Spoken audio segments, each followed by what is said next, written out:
यह ट्रैक वाकई काफी हाई वोल्टेज ड्रामा से भरा हुआ है। स्टार प्लस के सीरियल क्योंकि सास भी कभी बहू थी सीजन 2 में इन दिनों रिश्तों की कसौटी पर कई तरह के इम्तिहान देखने को मिल रहे हैं।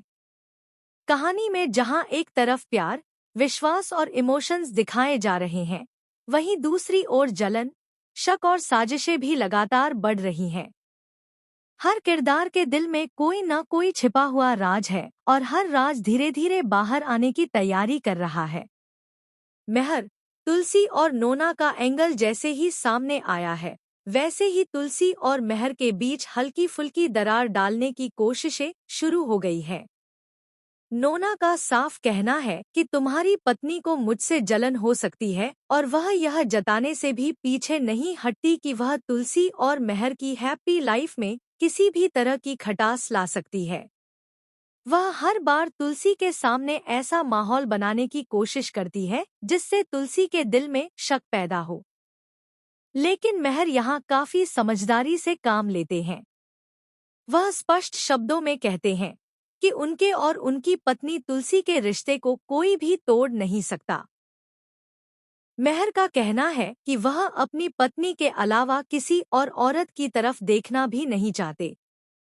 यह बयान उनके रिश्ते की मजबूती को दर्शाता है और तुलसी को भी अंदर ही अंदर यह भरोसा दिलाता है कि मेहर के दिल में सिर्फ उसी की जगह है। हालांकि कहानी यही नहीं रुकती क्योंकि धीरे धीरे यह शक और जलन तुलसी के मन को खा जाती है। इसी बीच तुलसी और परी के बीच भी एक अलग ही ड्रामा देखने को मिल रहा है।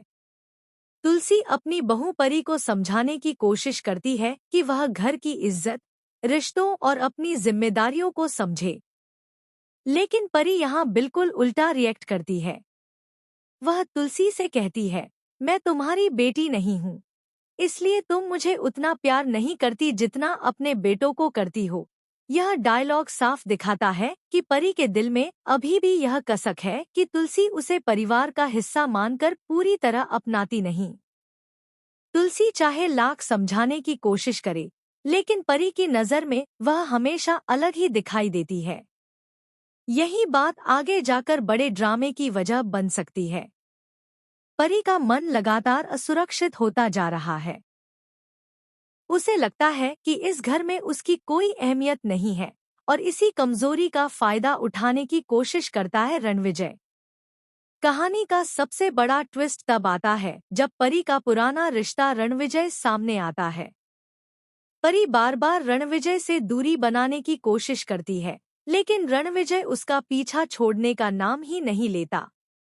उसकी जिद्दी फितरत इस हद तक बढ़ जाती है कि वह चुपके से परी के ससुराल तक पहुंच जाता है।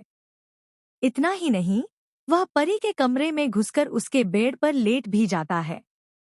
यह देखकर परी आपा खो देती है और रणविजय पर जमकर चिल्लाने लगती है।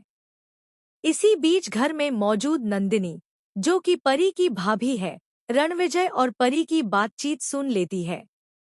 नंदिनी का कैरेक्टर भी काफी शातिराना है और वह इस मौके का फायदा उठाकर पूरी बात को तोड़मरोड़ कर सबके सामने पेश कर सकती है। उसके मन में पहले से ही परी के लिए नफरत भरी है और अब उसे एक ऐसा मौका मिल गया है जिससे वह पूरे परिवार के सामने परी की इज्जत मिट्टी में मिला सके। ड्रामा तब और ज्यादा बढ़ जाता है जब परी की सास वहां से गुजर रही होती है और उसकी नजर रणविजय और परी पर पड़ जाती है। वह दोनों को एक ही कमरे में देखकर चौंक जाती है। सास के दिमाग में तुरंत शक की चिंगारी जल उठती है। अब असली सवाल यही खड़ा होता है कि क्या परी की सास इस सीन को गलत